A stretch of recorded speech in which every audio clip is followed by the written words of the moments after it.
The morning sun cast long shadows across the steps of the Hamilton County Courthouse as Detective Sarah Collins checked her watch for the third time in 5 minutes. 8:47 a.m. They were cutting it close, and she knew how important punctuality was for today's hearing. Her hands trembled slightly as she adjusted her badge, not from nerves about testifying, but from the weight of what depended on the small child walking beside her. 3-year-old Emma Martinez moved like a ghost through the world, her tiny fingers clutched around a worn teddy bear that had seen better days. The bear's left ear was missing, and its brown fur had faded to a dull beige from countless nights of desperate hugging.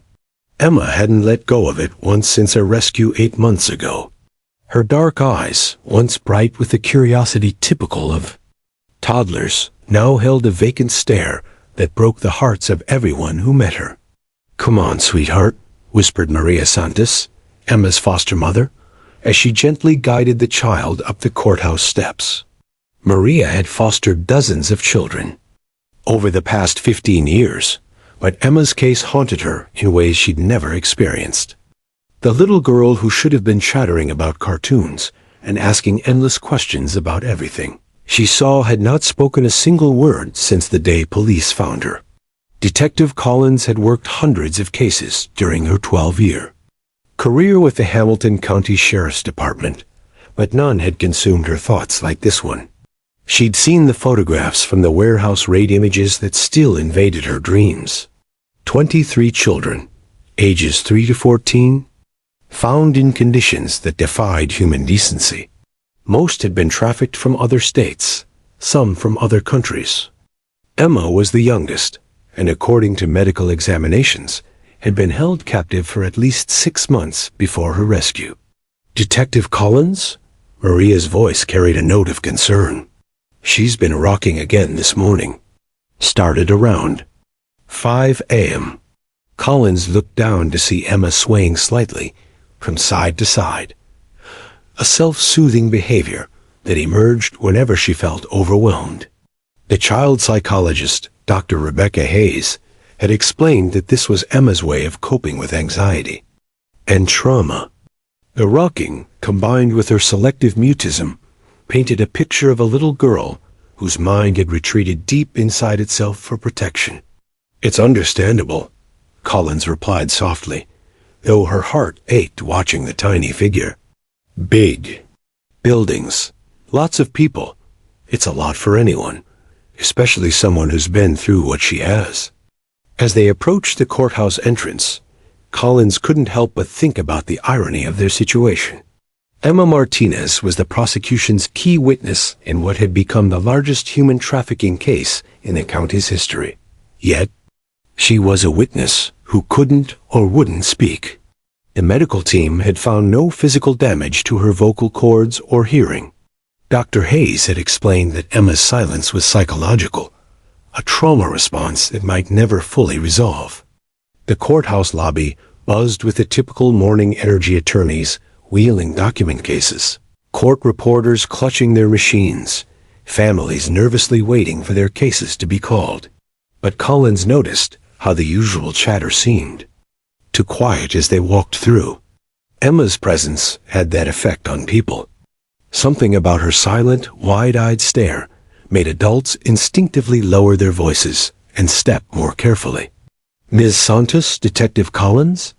A young man in an expensive suit approached them. "I'm David Chun, assistant prosecutor." "We spoke on the phone." Collins shook his hand, noting the stress lines around his eyes. At 28, Chun was one of the youngest prosecutors to handle a major trafficking case, and the pressure showed. His career could be made or broken by this trial, but Collins knew he genuinely cared about getting justice for the victims. "How is she this morning?" Chun asked, crouching down to Emma's eye level. The little girl didn't acknowledge his presence, instead focusing intently on a spot somewhere beyond his shoulder. "Same as always," Maria replied, her voice heavy with 8 months of heartbreak. She ate half a bowl of cereal, let me brush her teeth, but no words. Not even the humming she sometimes does. Chun straightened, running a hand through his dark hair. The defense is going to argue that a nonverbal 3-year-old can't provide reliable testimony. Judge Thompson is already concerned about putting her through this. She's our only eyewitness who is actually inside the main warehouse, Collins reminded him. The other children who've recovered enough to speak were held in different locations. Emma's the only one who can place Antonio Vega and his associates at the primary site. Antonio Vega, the name that haunted everyone involved in the case. The suspected ringleader had vanished like smoke before the raid, leaving behind only his lieutenants and a warehouse full of traumatized children. For 8 months, federal and local authorities had been trying to build a solid case against him. They had financial records, surveillance footage from outside the building, and testimony from some of the rescued children. But they needed someone who had been inside, who had seen Vega's face, who could place him at the scene during the time frame they believed Emma was held there. The problem is, Chun continued, lowering his voice, she hasn't identified anyone from photo arrays. She hasn't responded to any of the evidence we've shown her. How can she testify if she won't even react to pictures of her captors? Dr. Hayes appeared at Collins' elbow, having just arrived from the parking garage. The child psychologist was a woman in her 50s with silver hair and kind eyes that had seen too much trauma in her 25-year career. She carried a small bag filled with toys and art supplies, tools she used to help children express what words couldn't capture. "Good morning, Emma," she said gently, though she didn't expect a response. "I brought some of your favorite crayons today." Emma's grip on her teddy bear tightened almost imperceptibly. It was the only sign that she'd heard. "Doctor, what are we realistically looking at here?" Chun asked. "The judge is going to want to know if there's any chance Emma can provide meaningful testimony." Dr. Hayes sighed, adjusting her bag strap. "Selective mutism in trauma cases is unpredictable. Some children recover their speech gradually. Others have sudden breakthroughs triggered by specific stimuli. Emma shows signs of understanding everything around her. She follows instructions, responds to her name non-verbally, and her cognitive tests suggest normal development. The trauma has locked away her voice, not her mind. But will she speak today? Maria asked, the question that had been keeping her awake for weeks. "I honestly don't know," Dr. Hayes admitted. "What I can tell you is that Emma remembers everything." Children her age often have remarkable recall for traumatic events, even if they can't verbalize those memories. The question isn't whether she knows what happened, it's whether she'd be able to tell us. Collins looked down at Emma, who was now staring at the elevator doors with the same intense focus she brought to everything. Somewhere behind those dark eyes was the key to bringing down a criminal network that had destroyed countless lives. But that key was locked away in the mind of a little girl who had learned that staying silent was the only way to stay safe. "Judge Thompson wants to see us in chambers before the hearing," Chung announced, checking his phone. "She's concerned about the media attention this case is getting and wants to discuss protective measures for Emma." As they walked toward the elevator, Collins found herself hoping for a miracle something, anything that might help Emma find her voice again. She had no idea that Miracle was about to walk into the courtroom on 4 legs, with a wagging tail and a gentle heart that remembered a frightened little girl from a dark warehouse 8 months ago. The mahogany-paneled courtroom felt suffocating despite its high ceilings and tall windows. Judge Patricia Thompson had presided over family court for 15 years, but she'd never faced a case quite like this one. She adjusted her reading glasses and looked down at the small figure seated at the prosecution table, 3-year-old Emma Martinez, who appeared even tinier surrounded by the formal legal proceedings. "Your Honor," Defense Attorney Marcus Reed stood, his expensive suit impeccably tailored, his voice carrying the confidence of someone who'd never lost a high-profile case. "I must renew my objection to this entire proceeding. My client has the right to face his accusers, but how can he mount a defense against a witness who cannot or will not speak?" Prosecutor David Chun rose from his chair, his jaw set with determination. "Your Honor, the witness is present and available for testimony. The fact that she's been traumatized by the defendant's alleged actions doesn't negate her right to seek justice." Emma sat motionless between Detective Collins and her foster mother Maria, her teddy bear clutched against her chest. Her dark eyes moved between the adults, speaking about her as if she were watching a tennis match, but her expression remained blank. Dr. Hayes sat in the gallery, ready to intervene if Emma showed signs of distress. Judge Thompson leaned forward, her voice gentle but firm. "Mr. Chun, I understand the prosecution's position, but I'm deeply concerned about subjecting this child to cross-examination when she's shown no indication that she can participate in the proceedings. How do you propose to?" The courtroom door opened with a soft click, interrupting the judge mid-sentence. Officer Lisa Chun entered, her uniform crisp and professional, but what captured everyone's attention was her companion, a magnificent golden retriever with intelligent brown eyes and a red service vest that read "Therapy Dog" in bold white letters. "Your Honor," Officer Chun said quietly, "I apologize for the interruption. This is Rex, our courthouse therapy dog. He's here to provide emotional support for witnesses during testimony." Rex walked with perfect discipline beside Officer Chun, his tail wagging gently, but his demeanor calm and professional. The dog had been part of the Courthouse Victim Services program for 3 years, helping countless witnesses find courage during difficult testimony. His presence had a remarkable effect on people. Something about his gentle nature and steady confidence seemed to radiate peace. "I wasn't aware we had requested," Judge Thompson began, but she stopped mid-sentence. Something extraordinary was happening at the prosecution table. Emma, who had been statue still for the entire morning, suddenly lifted her head. Her grip on the teddy bear loosened slightly as she focused with laser intensity on the approaching golden retriever. For the first time since entering the courtroom, genuine emotion flickered across her face, not fear or anxiety, but something that looked almost like recognition. Detective Collins noticed the change immediately. In 8 months of working with Emma, she'd never seen the child show interest in anything or anyone. But now Emma was sitting up straighter, her dark eyes tracking Rex's every movement. Across the courtroom, "Emma," Maria whispered, barely audible. "Sweetheart, what is it?" The courtroom had fallen completely silent. Defense attorney Reed forgot his objection. Prosecutor Chun stopped shuffling his papers. Even the court reporter's fingers paused over her stenotype machine. Every person in the room sensed that something significant was unfolding.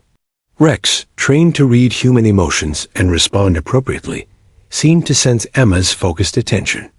The therapy dog slowed his pace, his brown eyes meeting hers across the room. His tail wagged a little faster, and he tilted his head slightly, a gesture that somehow conveyed both curiosity and gentle invitation. Emma's small body began to tremble, but not with fear. Her breathing quickened, and she leaned forward in her chair as if drawn by an invisible force. The teddy bear, her constant companion and security blanket, slipped from her fingers and fell to the floor with a soft thud that seemed to echo in the silent courtroom. "Oh my God," Maria breathed, her hand flying to her mouth. In 8 months of caring for Emma, she'd never seen the child willingly let go of that bear. Dr. Hayes rose slightly from her seat in the gallery, her professional instincts on high alert. This was unprecedented. Emma was showing more emotional response in 30 seconds than she had in the entire time since her rescue. Officer Chun, unaware of the drama unfolding, continued walking Rex toward the witness area. But the therapy dog seemed to sense something unusual. Rex slowed his pace even more, his attention completely focused on the small girl who was watching him with such intensity. Then, in a moment that would forever change the course of the trial, Emma Martinez stood up from her chair. The action was so unexpected, so contrary to her usual passive behavior, that several people in the courtroom actually gasped audibly. Emma had never voluntarily stood during any of their previous meetings, interviews, or court preparations. She moved through the world in a state of withdrawn compliance, following directions, but never taking initiative. But now she was standing, her small frame silhouetted against the morning light streaming through the tall courtroom windows. Her eyes never left Rex, and something profound was happening in her expression. Layers of silence and withdrawal seemed to be cracking like ice in spring. Rex stopped walking entirely now, sensing the importance of this moment. Officer Chun looked confused, but held her position, allowing her canine partner to focus on whatever had captured his attention. Emma took a small step forward, then another. Her movements were hesitant, but purposeful, like someone walking toward a half-remembered dream. The entire courtroom held its breath as this child, who had been mute and withdrawn for 8 months, began moving toward the golden retriever with something that looked unmistakably like hope. "Your Honor," Defense Attorney Reed said uncertainly, "I'm not sure what's happening here, but—" "Quiet," Judge Thompson said sharply, her eyes never leaving Emma. In her 15 years on the bench, she developed an instinct for recognizing pivotal moments, and every fiber of her being told her that whatever was about to happen would change everything. Emma was halfway across the small space between the prosecution table and where Rex stood when she opened her mouth. For a moment, no sound emerged, just the shape of words trying to form after months of silence. Then, in a voice barely above, a whisper but clear enough for everyone in the deadly quiet courtroom to hear, Emma Martinez spoke her first words in 8 months. "My doggy." The words hit the courtroom like a physical force. Someone in the gallery, one of the victim advocates, let out a small sob. Detective Collins felt tears spring to her eyes. Prosecutor Chun dropped his pen, the small clatter unnaturally loud in the stunned silence. But Emma wasn't finished. She was moving faster now, her small legs carrying her across the remaining distance to Rex, who waited patiently with his tail wagging encouragement. And as she reached the golden retriever, as her small arms wrapped around his neck, in a hug that spoke of desperate recognition and overwhelming relief, Emma whispered words that would crack the case wide open. "You found me in the dark place." The entire room froze as the implications of those words sank in, and everyone realized they were witnessing something far more significant than a therapy dog comforting a witness. They were witnessing a reunion. The courtroom remained frozen in stunned silence as Emma's small arms tightened around Rex's golden neck. The therapy dog, trained for countless situations involving distressed witnesses, seemed to understand the profound significance of this moment. He remained perfectly still, allowing the 3-year-old to cling to him while his gentle brown eyes conveyed the same patience and compassion that had comforted hundreds of courthouse visitors. "You found me in the dark place," Emma whispered.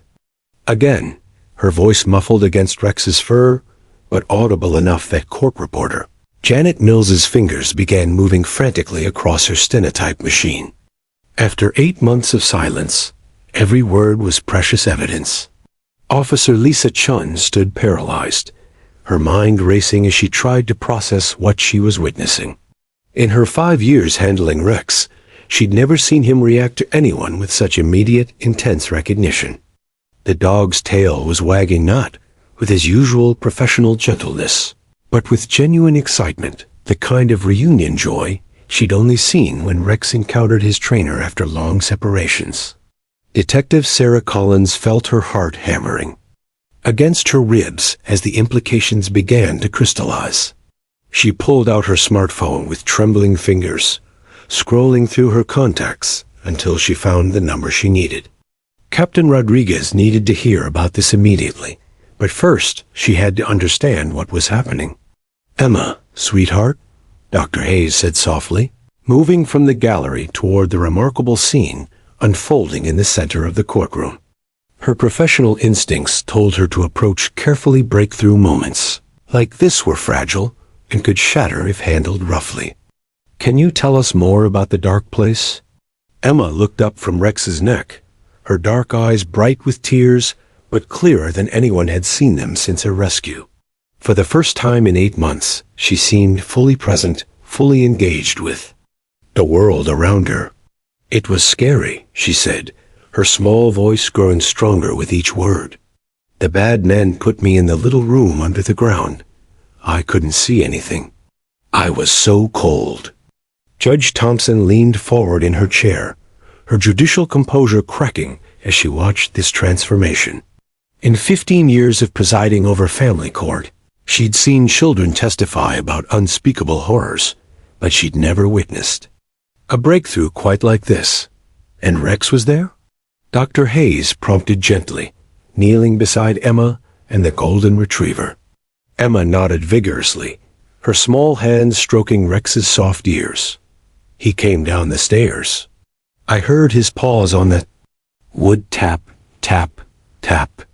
Then he pushed his nose through the little door and licked my face."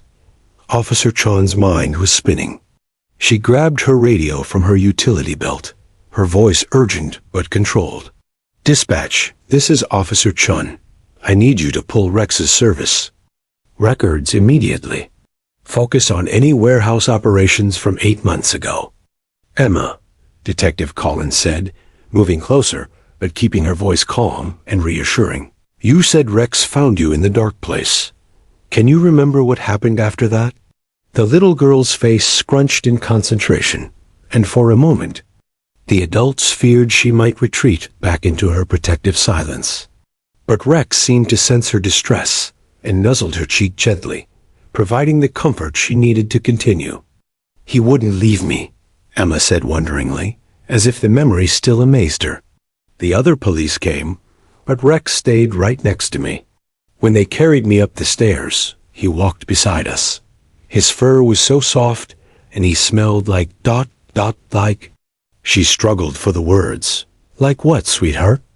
Maria asked, tears streaming down her face as she watched her foster daughter emerge from months of traumatic silence. "Like outside. Like grass and sunshine," Emma finished, burying her face in Rex's fur again. Prosecutor David Chun stood transfixed, watching the most important moment of his legal career unfold before his eyes. This wasn't just a breakthrough in Emma's trauma recovery. This was the key to his entire case. If Rex had been present during Emma's rescue, if she could identify specific details about the warehouse, if she could place her captors at the scene. His thoughts were interrupted by Officer Chun's radio crackling to life. "Officer Chun, this is dispatch. I've got Rex's records pulled up. 8 months ago, November 15th, Rex was deployed with the K-9 unit for Operation Safe Harbor, the warehouse raid on Riverside Industrial Complex." The courtroom erupted in murmurs and whispers. Defense attorney Marcus Reed shot to his feet, his face pale. "Your Honor, I object to this entire proceeding. This is highly irregular, and I demand time to review any evidence related to Mr. Reed." Judge Thompson said sharply, "Sit down. This court is going to hear what this child has to say." Officer Chun was frantically scrolling through her tablet, accessing Rex's detailed service records. What she found made her stomach drop. "Oh my God," she breathed, loud enough for those nearby to hear. Rex wasn't just present during the raid. According to his handler's report, Rex was the one who located Emma. He alerted on a concealed basement entrance that the human officers had missed during their initial sweep. Detective Collins felt pieces of a puzzle clicking into place in her mind. She'd always wondered how they'd found Emma in that hidden basement compartment. The raid reports had been vague about the discovery, simply stating that additional searches revealed a concealed area containing one juvenile victim. "Emma," Collins said urgently, "can you remember the room where the bad men kept you? Can you tell us what it looked like?" Emma's grip on Rex tightened, but her voice remained strong. It was like a little box under the floor. There was a tiny door that opened up and stairs that went down. The walls were made of wood, and there were spider webs in the corners. She paused, her small brow furrowed in concentration. There were other kids upstairs. I could hear them crying sometimes. A girl with yellow hair who was scared of the dark man. Collins exchanged glances with Prosecutor Chun. Emma was describing details that perfectly matched the warehouse layout details that had never been shared with her foster family or therapists. This wasn't recovered memory or suggestion. This was first-hand witness testimony from someone who had been there. "The dark man?" Dr. Hayes asked gently. "Can you tell us about him?" Emma's body tensed, and Rex immediately sensed her distress. The therapy dog shifted position, placing his head protectively across her small lap, a gesture that seemed to give her the courage to continue. "He had a scar," she whispered, tracing a line down the right side of her face. "From here to here." And his voice was mean and loud. "He told us bad things would happen if we made noise." The description hit the courtroom like a thunderbolt. Antonio Vega, the suspected ringleader who had eluded capture, had a distinctive scar running from his right temple to his jawline, a detail that had never been publicized and that Emma could only know if she had seen him in person. Defense attorney Reed was frantically whispering with his client, Marcus Webb, one of Vega's lieutenants who had been arrested during the raid. Webb's face had gone ashen as he listened to Emma's testimony. "Emma," Prosecutor Chun said, his voice carefully controlled, "this dark man with the scar, did he come to see you in the little room?" Emma nodded, her small face grave with the weight of memory. "3 times. He brought the other kids down to show them where I was hiding. He said if they didn't do what he wanted, they would go in the dark place too." The courtroom was dead, silent except for the soft scratching of the court reporter's machine and the gentle sound of Rex's breathing. Everyone present understood they were witnessing something extraordinary, not just the breakthrough of a traumatized child, but testimony that could bring down an entire criminal network. Officer Chun looked up from her tablet, her face pale but determined. "Your Honor, I need to request an immediate recess. This testimony changes everything about how we understood Emma's rescue, and there are additional K-9 unit records that need to be reviewed immediately." Judge Thompson nodded gravely. "Court will recess for 1 hour. Officer Chun, Detective Collins, I want a full report on these K-9 records. And someone get FBI Agent Rodriguez on the phone. If this child can identify Antonio Vega, we need federal authorities involved immediately." As the courtroom began to buzz with activity, Emma remained focused on Rex, stroking his golden fur and whispering words only he could hear. After 8 months of silence, she had found her voice, and with it, she was about to bring justice to the man who had haunted her nightmares. The courthouse basement evidence room felt like a tomb as Detective Sarah Collins and Officer Lisa Chun raced down the narrow corridors, their footsteps echoing off the concrete walls. Fluorescent lights flickered overhead, casting harsh shadows. Between towering metal shelves packed with boxes of case files, evidence bags, and archived materials from decades of criminal investigations. "Here," Collins panted, stopping at shelf unit 47C. "Operation Safe Harbor files." Her hands trembled as she pulled down box after box, each one labeled with dates from 8 months ago. The warehouse raid had generated mountains of paperwork search. Warrants, evidence logs, witness statements, forensic reports, and departmental memos from multiple agencies. Officer Chun was simultaneously working her tablet, pulling up digital records from the K9 Unit's database. "Sarah, I'm looking at Rex's deployment history, and something's not adding up." According to the main case file, the raid team found Emma during a secondary sweep of the warehouse. But Rex's handler report says something completely different. Collins tore open the first box, her fingers flying through manila folders, thick with documentation. The case had involved federal agents, local police, county sheriff's department, child protective services, and medical personnel. Coordinating. That many agencies always created communication gaps. But she was beginning to suspect this was more than just bureaucratic oversight. "Found it," Sean said, her voice tight with disbelief. She held up her tablet, showing a detailed K9 unit report dated November 15th. "Listen to this. Rex alerted on concealed entrance to sub-basement area, not identified in initial architectural surveys. Subject located in hidden compartment, measuring approximately 4 by 6 feet. Accessible only through concealed hatch beneath main warehouse floor.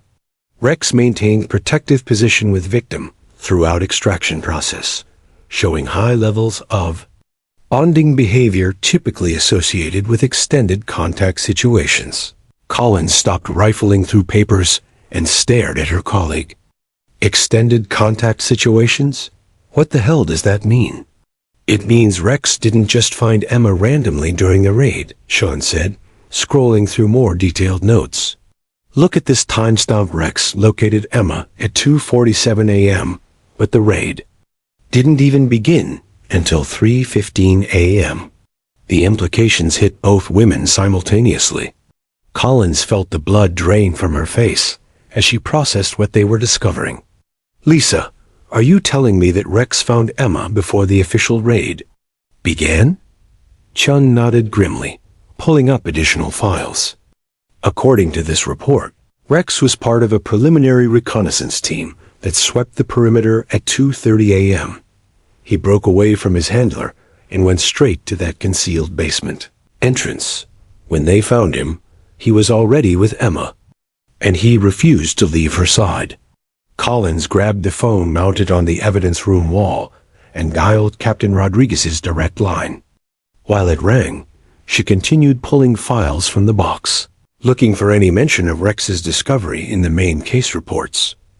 "Rodriguez here. Captain, it's Collins. I'm in the evidence room with Officer Chun, and we've found something that changes everything about the Emma Martinez case." "What kind of something?" "The kind that explains why a 3-year-old just identified our therapy dog as her rescuer. Rex didn't just participate in Emma's rescue, he led it. And somehow that information never made it into the prosecution's case files." There was silence on the other end of the line. Then, "Are you absolutely certain about this?" Chun had moved to a computer terminal and was pulling up digital evidence files. "Captain, this is Officer Chun. I'm looking at crime scene photos from the basement where Emma was found. There are clear images of Rex with Emma during the extraction. He's not just present, he's actively comforting her, and she's clinging to him like her life depends on it." Collins found what she was looking for in a thick manila folder marked Supplementary Reports K9 Unit. As she read, her anger grew with each line. "Captain, I've got the missing piece. Rex's handler, Officer Martinez, no relation to Emma, filed a detailed report about Rex's behavior during and after the rescue. According to this, Rex showed extreme protective behavior toward Emma, refused to leave the warehouse even after the all-clear was given, and had to be specially transported in the same vehicle as Emma because he wouldn't let her out of his sight. Why wasn't any of this in the main case file?" Rodriguez demanded. Chong looked up from her computer screen, her face grim. "Because it was filed under K9 Unit administrative reports, not criminal evidence. Someone made a decision that Rex's behavior was a departmental matter, not relevant to the prosecution." Collins found another document that made her stomach turn. "Captain, there's more. Officer Martinez noted that Emma spoke to Rex during the rescue. She was talking to him in the ambulance, calling him good doggy and my friend. This report is dated November 16th, the day after the rescue. Emma wasn't mute immediately after her rescue. She stopped talking sometime between the hospital and being placed in foster care. The silence on the phone was deafening. Finally, Captain Rodriguez spoke, his voice deadly calm. Detective Collins, I want every single piece of paper, every photograph, every digital file related to Rex's involvement in that rescue on my desk in 30 minutes. And I want to know how the hell crucial evidence got buried in administrative filing. Officer Chun was now pulling up video files from her tablet. Sarah, you need to see this. I found security footage from the rescue operation. Collins moved behind Chun's shoulder and watched grainy black and white footage from a warehouse security camera that had somehow continued recording during the raid. The timestamp showed 2:52 a.m. 23 minutes before the official raid began. On screen, they could see Rex approaching a section of the warehouse floor that looked identical to every other area. But the dog was clearly alerting, his body language showing intense focus on something the camera couldn't detect. Then they watched as Rex began pawing at what appeared to be solid flooring. There, Sean pointed at the screen. He's found the concealed hatch. The video showed Rex continuing to dig and scratch at the floor until a human hand reached down and began helping him. Suddenly, a section of the floor lifted up like a trap door, revealing a dark opening beneath. Rex immediately jumped down into the hole, disappearing from view. Minutes later, the video showed Rex emerging from the opening, followed by a figure in tactical gear, carrying a small bundle, Emma Martinez. Even in the grainy footage, they could see Rex staying close to the child, his protective posture unmistakable. My God, Collins whispered. Rex literally saved her life. If he hadn't found that hidden basement, Emma might have been trapped there during the entire raid. Sean was scrolling through additional files on her tablet. Sarah, look at this. Medical report from the hospital.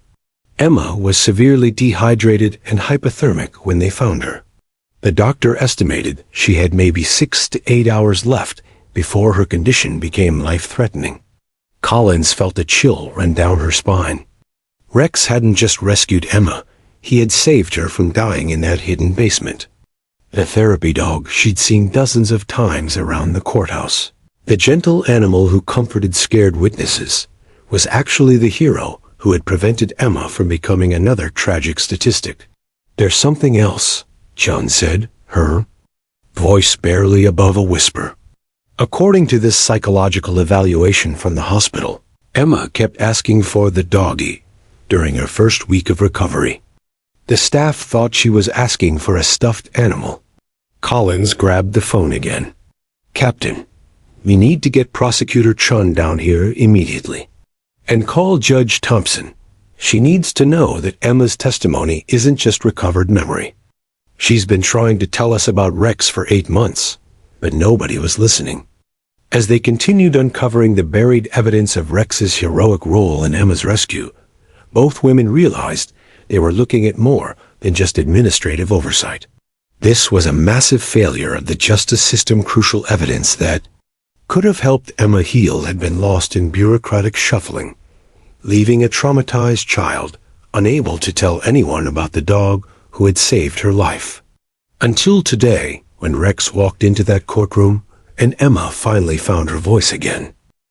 When court reconvened an hour later, the atmosphere in courtroom 4B had transformed completely.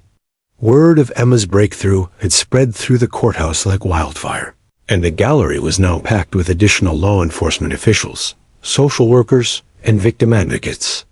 FBI Special Agent Maria Rodriguez sat in the front row, her laptop open and federal case files spread across her lap. Judge Patricia Thompson entered with a grave expression, having spent the recess reviewing the newly discovered K-9 unit reports. that Detective Collins had rushed to her chambers.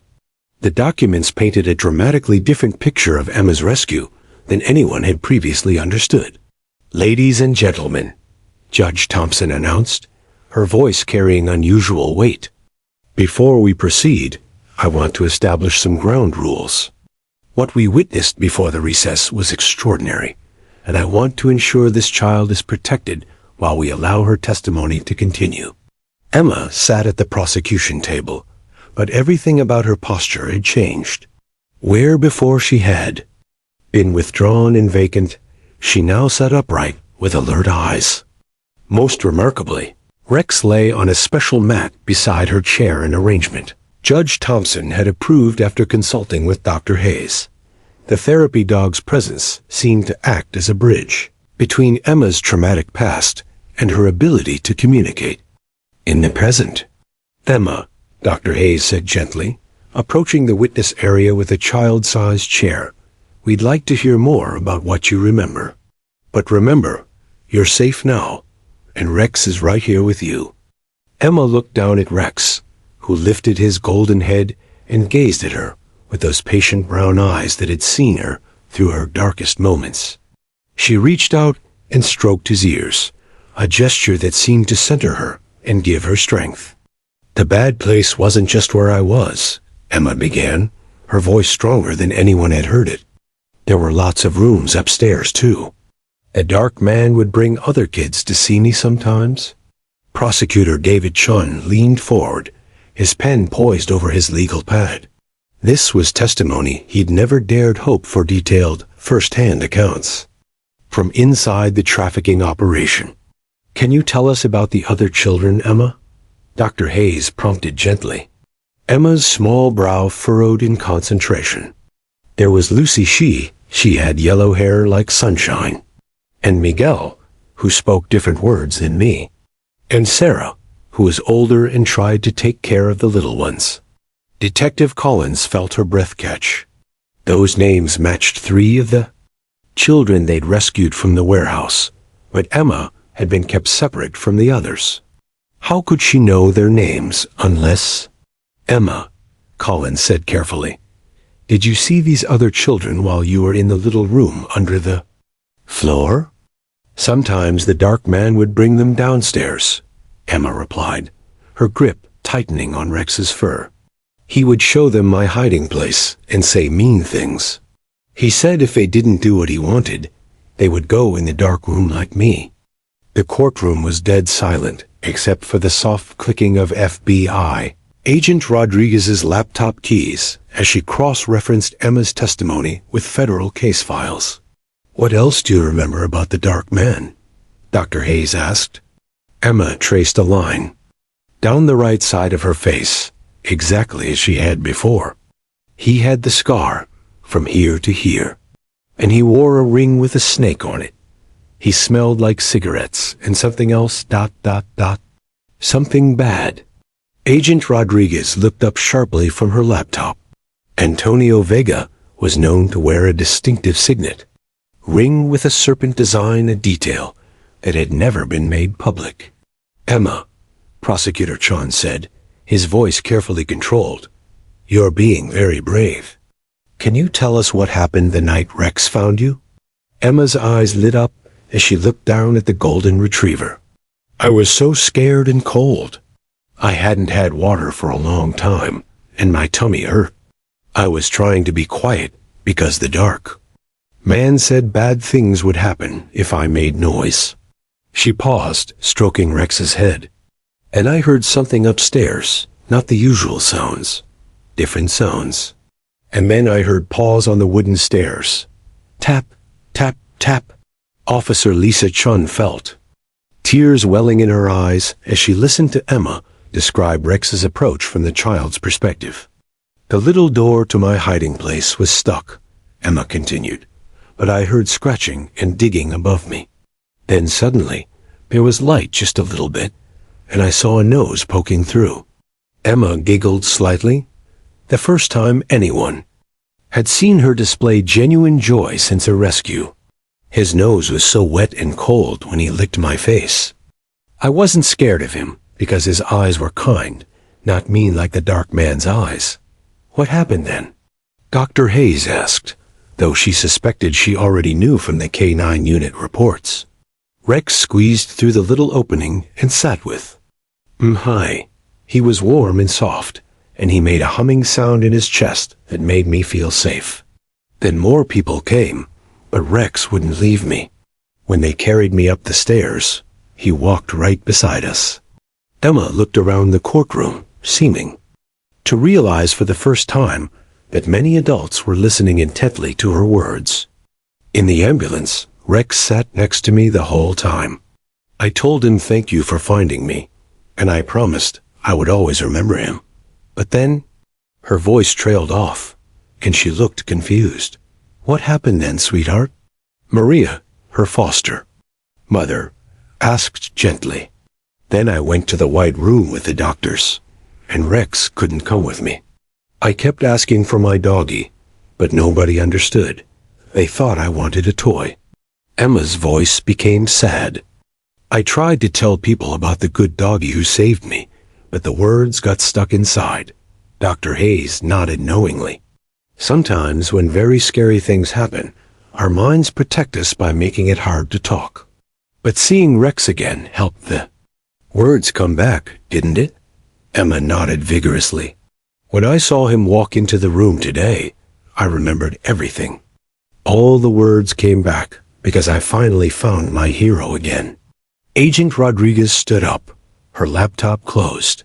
Your Honor, based on this testimony, I need to request an immediate conference with federal prosecutors. Emma's identification of Antonio.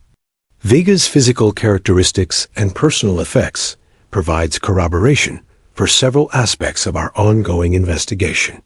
Defense attorney Marcus Reed looked pale and defeated. His client, Marcus Webb, had been whispering urgently in his ear throughout Emma's testimony, clearly recognizing details that matched the warehouse operation. Emma, Judge Thompson said, kindly, you've been incredibly brave today.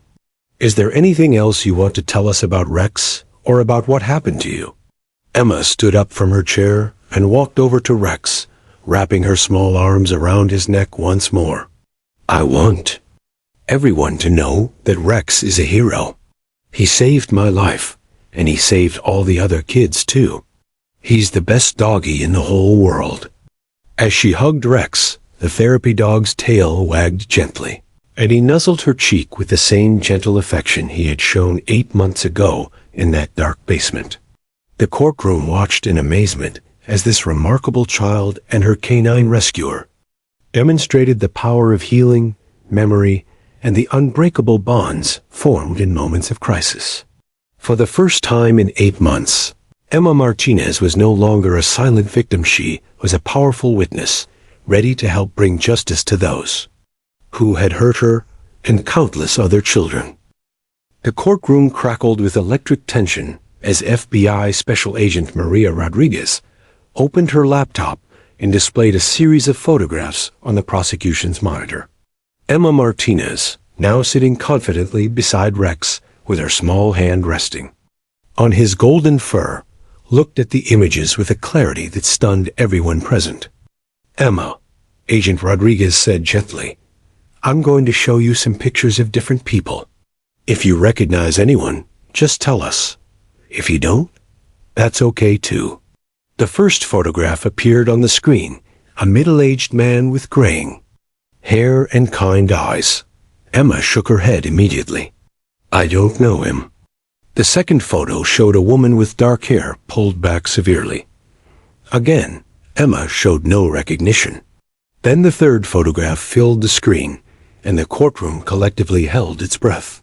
It was Antonio Vega's federal booking photo from a previous arrest 3 years earlier, before he had become the shadowy figure who had eluded capture for months. Emma's reaction was immediate and visceral. Her small body went rigid, and she pressed closer to Rex, who seemed to sense her distress and shifted protectively against her chair. That's him, she whispered, then louder, her voice carrying across the silent courtroom. That's the dark man with the scar. Defense attorney Marcus Reed shot to his feet. Your Honor, I object. This is highly prejudicial, and the witness is clearly being coached. Sit down, Mr. Reed, Judge Thompson said, sharply. The witness is identifying individuals from photographs, which is standard procedure. Emma wasn't finished. Looking directly at the photograph, her voice grew stronger with each word. He came to my hiding place 3 times. The first time, he just looked at me and said mean words. The second time, he brought Lucy, the girl with yellow hair, and showed her where I was. He told her she would go in a dark place if she didn't obey. Prosecutor David Chun felt his pulse racing. This was beyond his wildest expectations. Emma was providing specific details about Viga's methods of controlling the other children. What happened the third time Emma saw this man? Agent Rodriguez asked carefully. Emma's grip tightened on Rex's fur, but her voice remained steady. He was angry because some of the kids upstairs were crying too much. He brought 2 of them down, Miguel, and a little boy I didn't know. He made them look at my hiding place and told them this is what happened to children who cause trouble. The gallery erupted in whispers. Several victim advocates wiped tears from their eyes as they listened to this. 3-year-old described the psychological torture used to control trafficked children. Emma, Chun said, leaning forward, can you describe exactly what this man looked like when you saw him? Without hesitation, Emma pointed to the photograph. He had the scar right here. She traced a line down her own face, from his eye to his mouth. And he had a ring with a snake on it that he would tap on the walls when he was thinking. It made a scary clicking sound. Agent Rodriguez exchanged glances with Detective Collins. The serpent ring was a detail they had never released to this public. It was a signature piece that Viga was known to wear, according to confidential informants. His voice was different too, Emma continued, her memory remarkably clear. Not like the other bad men. He talked slower, and he smiled when he said mean things. That made it scarier. Dr. Hayes, who had been quietly observing Emma's demeanor throughout her testimony, was amazed by the child's composure. The presence of Rex seemed to give Emma an anchor that allowed her to access traumatic memories without becoming overwhelmed. Emma, you mentioned other children, Agent Rodriguez said. Can you tell us how many children you remember seeing or hearing? Emma closed her eyes for a moment, concentrating. I think maybe 10 or 11. I could hear them walking around. Upstairs. Sometimes they cried at night, and sometimes they sang songs to make themselves feel better. She opened her eyes and looked directly at Agent Rodriguez.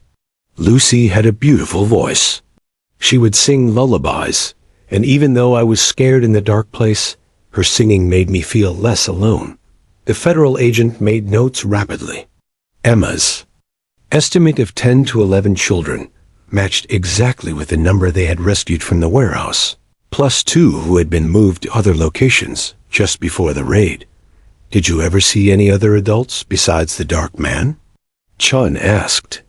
There were 3 other men, Emma said with certainty. One was tall and had no hair on his head. One was short and had a beard, and one was younger with tattoos on his arms. But the dark man was the boss. The others were scared of him too. Marcus Reed was frantically whispering with his client. Marcus Webb. Webb's face had gone ashen. He was the short man with a beard that Emma had just described with devastating accuracy. The tall man with no hair, Emma continued. He was the one who brought us food sometimes. He wasn't as mean as the others, but he was still scary because his hands shook and he smelled like medicine. Agent Rodriguez recognized this description immediately. Vincent Torres, one of Viga's lieutenants who had been arrested 2 weeks after the warehouse raid, was known to have Parkinson's disease and took medication that gave him a distinctive medicinal odor.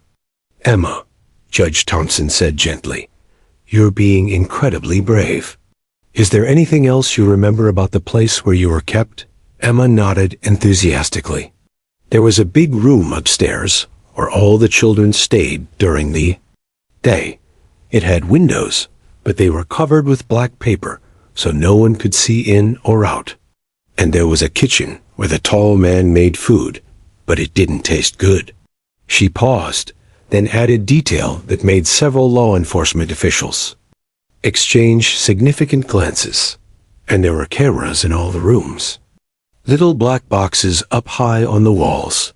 The dark man said they were watching us all the time, even when the adults weren't there.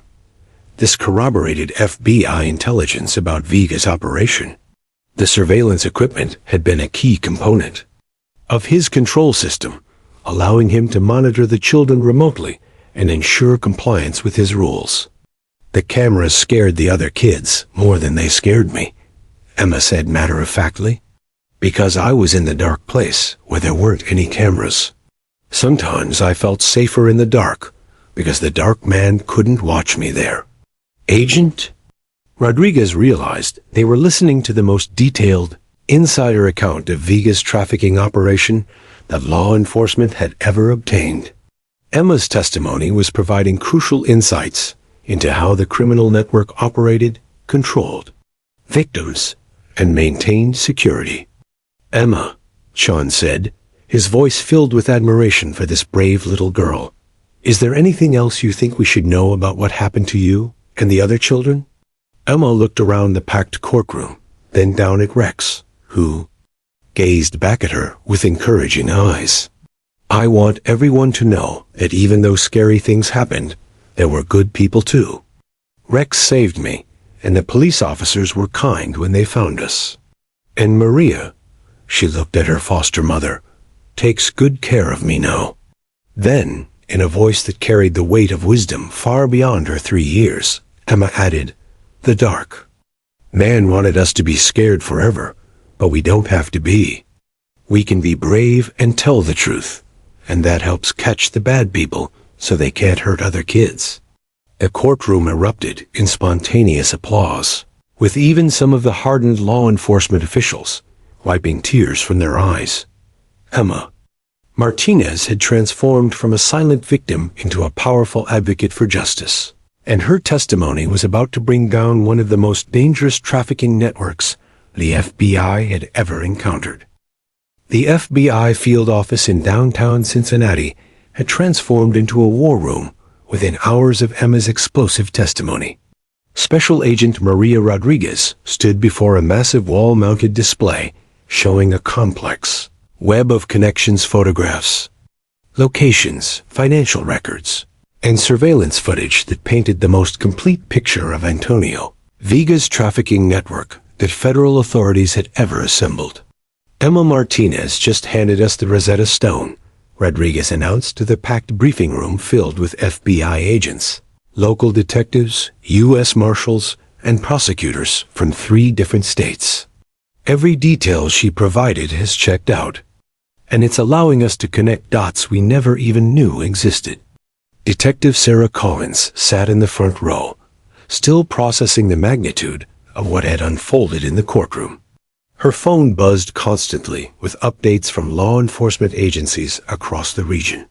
Emma's testimony hadn't just broken open their local case, it had triggered a massive federal investigation spanning multiple states. Agent Rodriguez called out U.S. Marshal Tom Bradley from the back of the room.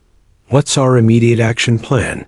We've got potential trafficking sites in Ohio, Kentucky, and Indiana that need simultaneous hits.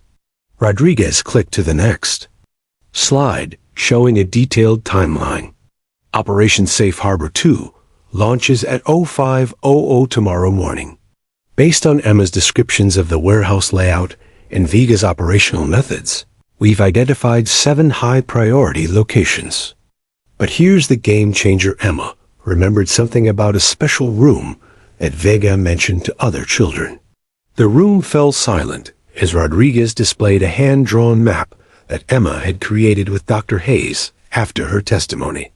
Despite being only 3 years old, Emma had a remarkable spatial memory that allowed her to sketch the warehouse layout with stunning accuracy. Emma drew this from memory, Rodriguez continued, Notice this area here. She marked it as the special room where the dark man kept his important papers.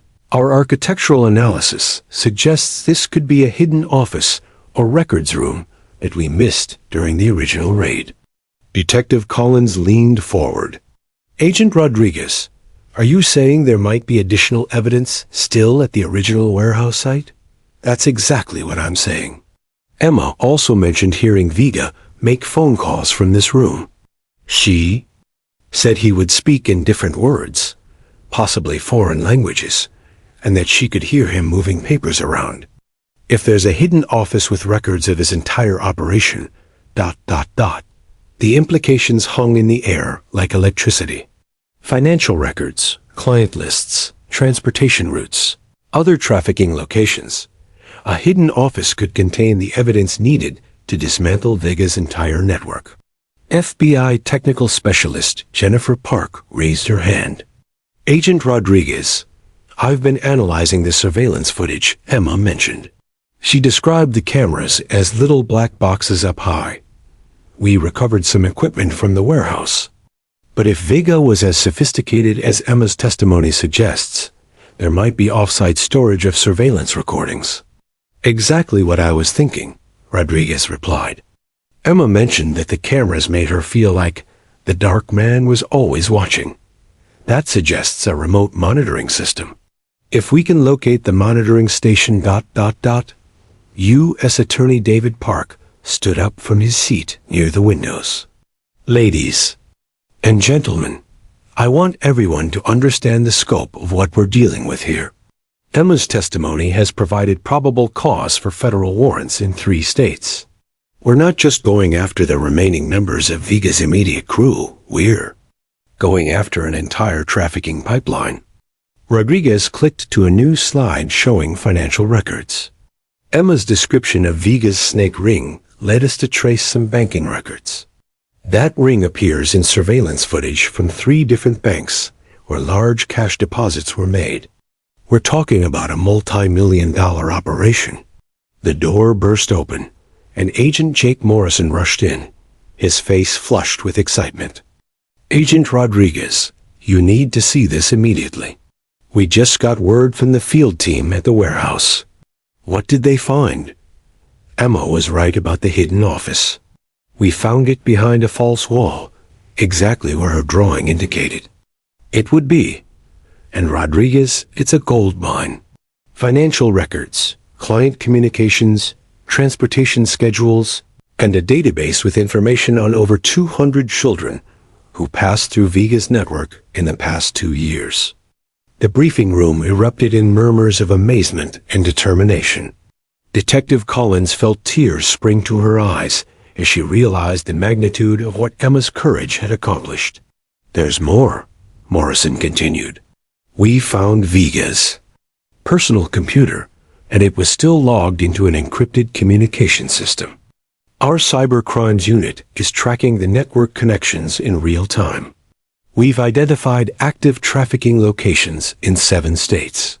Rodriguez turned back to the wall display, adding new pins to the map as Morrison provided coordinates. This is unprecedented. Emma's testimony has given us the key to dismantling what appears to be one of the largest trafficking networks operating in the Midwest. U.S. Marshal Bradley stepped forward. Agent Rodriguez, what's our coordination protocol? We're going to need multi-state task forces for simultaneous operations. Already in motion, Rodriguez replied, checking her secure phone. I've been in contact with FBI field offices in Louisville, Indianapolis, Detroit, St. Louis, Nashville, Memphis, and Kansas City. Everyone goes operational at 05:00 Eastern tomorrow.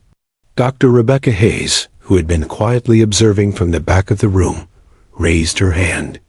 Agent Rodriguez, from a victim services perspective, what are we looking at in terms of potential? Rescues? Rodriguez's expression grew solemn.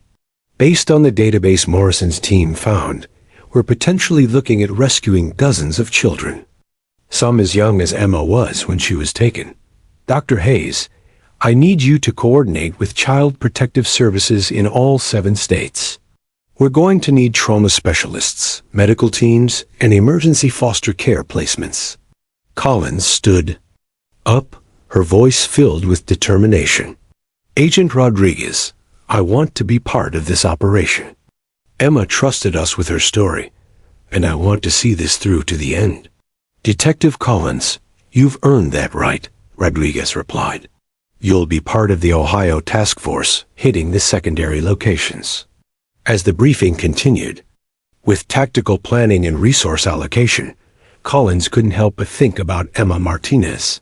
Less than 12 hours ago, she had been a silent, traumatized child clutching a teddy bear. Now, her testimony was triggering the largest anti-trafficking operation in the region's history. Rodriguez concluded the briefing with words that would echo in everyone's memory. Ladies and gentlemen, tomorrow morning we have the opportunity to rescue dozens of children and bring down a criminal network that has destroyed countless lives. We have this opportunity because a 3-year-old girl found the courage to speak her truth. Let's make sure we honor that courage by bringing every single one of these criminals to justice.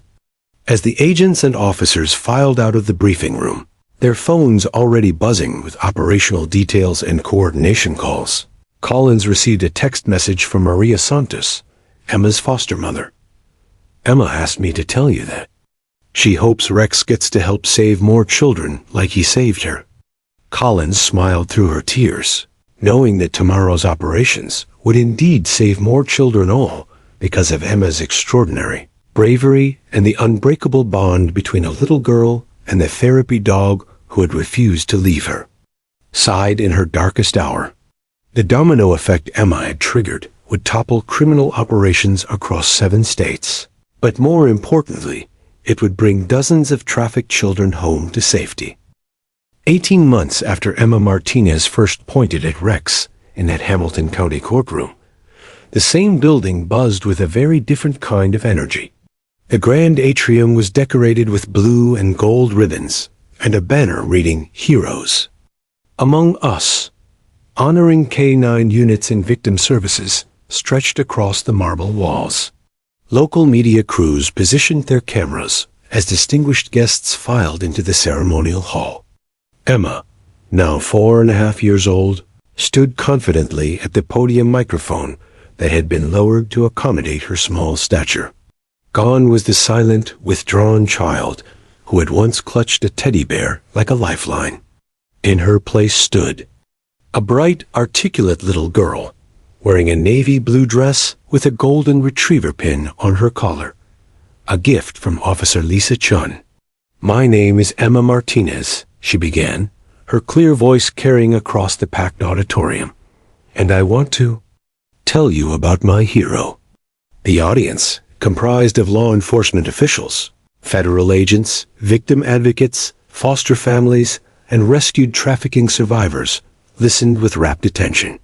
Many of them had tears in their eyes before Emma even finished her opening sentence. Rex, now wearing a special ceremonial collar with a gold medal, sat beside the podium with the same patient dignity he had always displayed. At 8 years old, the golden retriever had become something of a legend in law enforcement circles, not just for his original rescue of Emma, but for the extraordinary impact their story had made on victim services nationwide. 18 months ago, I couldn't talk, Emma continued, looking down at Rex with pure adoration. I was scared and sad, and I kept all my words locked up inside my heart. But when I saw Rex again, he helped me remember that I was safe and that good people wanted to help me. FBI Special Agent Maria Rodriguez sat in the front row, a thick folder of case files on her lap. Operation Safe Harbor 2, triggered by Emma's testimony, had been the most successful anti-trafficking operation in FBI history. 47 children rescued across 7 states. 31 arrests, including Antonio Vega himself, who had been captured in a Louisville safe house just hours after the coordinated raids began. Because I found my voice again, Emma said, lots of other children got saved too. Rex didn't just save me, He helped save 47 kids. The audience erupted in applause. Detective Sarah Collins, now promoted to sergeant, wiped tears from her eyes as she watched Emma command the room with the same confidence that had emerged during her courtroom testimony. "Today I want to give Rex a very special present," Emma announced, reaching into a small bag beside the podium. She pulled out a handmade toy, a golden retriever sewn from soft fabric, with button eyes and a red collar. "I made this with my foster mom, Maria. It looks just like Rex, so other scared kids can have their own Rex to hug when they need to be brave." Maria Santos stood near the back of the auditorium, her heart swelling with pride as she watched Emma present her gift. The transformation in the child had been nothing short of miraculous. Emma now chatted constantly, laughed freely, and had even started kindergarten early due to her advanced cognitive development. Officer Lisa Chun stepped forward to accept the toy on Rex's behalf, but the therapy dog had other ideas. Rex stood and walked directly to Emma, gently taking the toy from her small hands and sitting beside her with it between his paws, gesture that brought the entire audience to their feet in thunderous applause. "Rex wants to share something with all of you," Emma said, her eyes twinkling with mischief. "He told me that even though he's getting older, he wants to keep helping scared kids find their voices, just like he helped me." Judge Patricia Thompson, now retired but still attending courthouse ceremonies, stood up from her seat. "Emma Martinez, would you like to know what happened to the bad people who hurt you and the other children?" Emma nodded seriously. "Yes, please." Antonio Vega, the man you called the Dark Man, was sentenced to life in prison without the possibility of parole. He will never hurt another child again. All of his helpers received long prison sentences too. Your courage helped make sure they can never hurt anyone else. The courtroom where Emma had first found her voice again had since been renamed the Emma Martinez Victim Advocacy Courtroom, specially designed with child-friendly features and permanent provisions for therapy animals. Dr. Rebecca Hayes approached the podium with a special announcement. "Emma, because of your bravery, we've created something called the Emma and Rex Protocol. It's a new program that pairs therapy dogs with child witnesses in trafficking cases. 17 states have already adopted this program, and it's helping children across the country find their voices." Emma's eyes widened with wonder. "Really? Other kids get to have their own Rex?" "That's right," Dr. Hayes smiled. "And we have a special surprise for you." The auditorium doors opened, and in walked 5 other golden retrievers, each wearing a therapy dog vest and accompanied by their handlers. They were the first graduates of the Rex training program, therapy dogs specifically trained using Rex's methods to work with traumatized children. Emma gasped with delight and ran toward the dogs, with Rex trotting beside her. The sight of this brave little girl surrounded by therapy dogs, all of them trained to help other children the way Rex had helped her, brought most of the audience to tears. Agent Rodriguez stepped to the podium for the final presentation. "Emma Martinez, on behalf of the Federal Bureau of Investigation, I want to present you with the FBI Director's Community Service Award, the youngest person ever to receive this honor." As Rodriguez placed the medal around Emma's neck, Emma looked up at her with bright, curious eyes. "Agent Rodriguez, do you think the other kids we saved are happy now?" "I know they are, Emma. Many of them have been reunited with their families. And those who haven't have found loving foster homes like you did. They're going to school, making friends, and learning to be kids again, just like you." Emma nodded thoughtfully, then turned back to the microphone for her final words. "I want all the kids who are still scared to know that it's okay to be afraid sometimes, but you don't have to stay afraid forever. There are good people who want to help you, and maybe there's a special dog out there who will help you find your brave voice too." She looked down at Rex, who gazed back at her with those same patient, loving eyes that had seen her through her darkest moments. Thank you, Rex, for saving my life and helping me save other kids too. You're the best hero doggy in the whole world. As Emma hugged Rex one final time at the podium, the audience rose in a standing ovation that seemed to go on forever. Flashbulbs captured the moment. A brave little girl and her faithful canine companion who had transformed tragedy into triumph, silence into advocacy, and fear into hope. The local evening news would lead with the story: child trafficking survivor, honored for courage that saved 47 children. But for Emma Martinez, the real victory wasn't the medals or the recognition. It was knowing that her voice, once lost in darkness, had become a beacon of hope for children everywhere.